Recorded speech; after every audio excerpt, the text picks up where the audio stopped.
And welcome back to this week's episode of the Broken Kid Podcast. Today we're going to be talking about one of my favorite people on this planet. And no, it's not Jesus. It's actually going to be Adam Levine. And if you're a woman and that upsets you, right now is a great time to leave. I am going to give you 5, 4, and I'm not giving you time to leave. But just click off the video and don't watch it. Anyhow, what we're going to be talking about isn't just specifically Adam Levine, but more so Maroon 5 and their new comeback. And I have a new song, and essentially, I'm not saying this is the comeback of Maroon 5, but it's refreshing to see Maroon 5 making new types of videos, new music, and they had a new album come out, and they had songs like Love Is Like, which is, I think, something you should check out, and it's fun.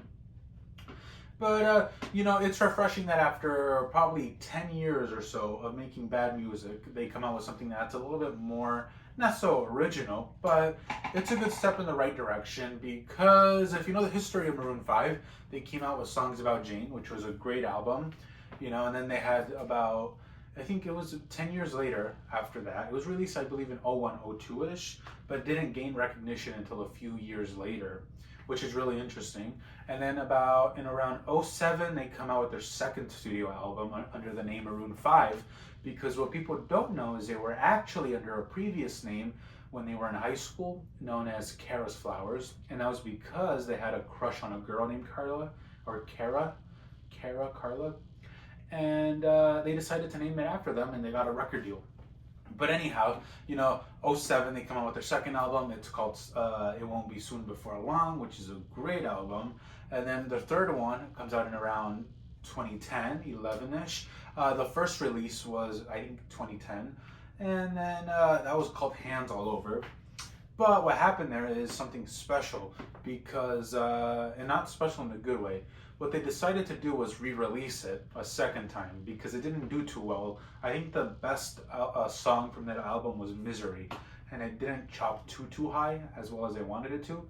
So they create, with the help of Benny Blanco, I believe, they create a song called Moves Like Jagger, and it was what would go on to become a party anthem and a great anthem, and it's great, And that album was just really, it was a mixture of a lot of good songs because it was modern Maroon 5, which is something we weren't really used to seeing, but it still had some of their older elements while still being experimental.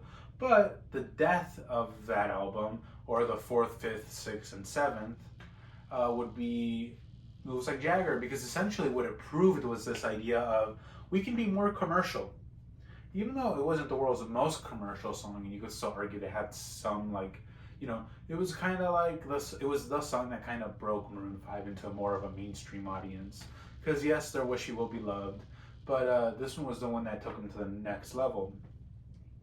And that song, essentially, what it was able to do was able to pretty much confirm this idea that if we want to get more engagement, more audience members, and more money, we have to become commercial. We have to take a different approach where we're more formulaic. Now that means a lot of things. It's a vague term, but I think what it meant was catchy melodies, lyrics that were more shallow, disposable music, I guess you could say. Some people would call it bubble pop. It's very shallow. It's there to get you moving and singing and dancing.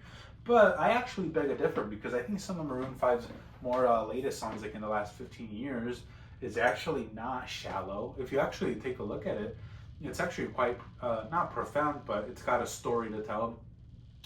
But with this release, it's, there's songs like Love Is Like, All Night, and there's Marshmallow. There's actually a song that is named after the album, which is Love Is Like, featuring Lil Wayne. And there's a song called Priceless with Lisa, who is, I think, a singer, international singer. And even with, there's some good stuff there. And it reminds me of like 2010, 2012 Maroon 5. But, I think there's still some more room to grow. And I think what they got to do is they really, for instance, they had like a concert that was like a pop-up concert and in Santa Barbara, I believe. And it was very contained and small. And I think that's what they should go do. They got to go back to their older songs, because even at that performance, he said, this is a song we haven't done for 10 to 15 years. So don't get mad if we mess it up. And I just think that maybe their next album is going to be the better one. I think this is the first step of a comeback. There's several steps to a comeback. And I don't want to say come back like Brad Pitt or come back where he makes that Kim Kardashian joke.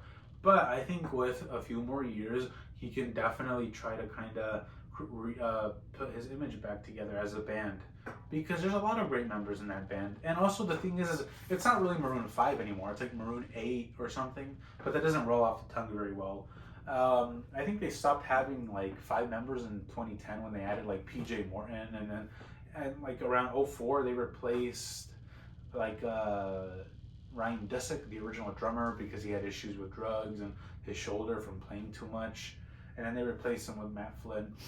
But it had me thinking about the cultural impact, negative impact that Maroon 5 has had on society, and how it could, we always tell like the story of like Freddie Mercury, even though that one wasn't so linear and accurate to what really happened in his life. But some of these biopics, they only portray the good or like the decent. They don't portray the horrible. If you want to watch a good biopic, you got to watch Better Man, which is about Robbie Williams.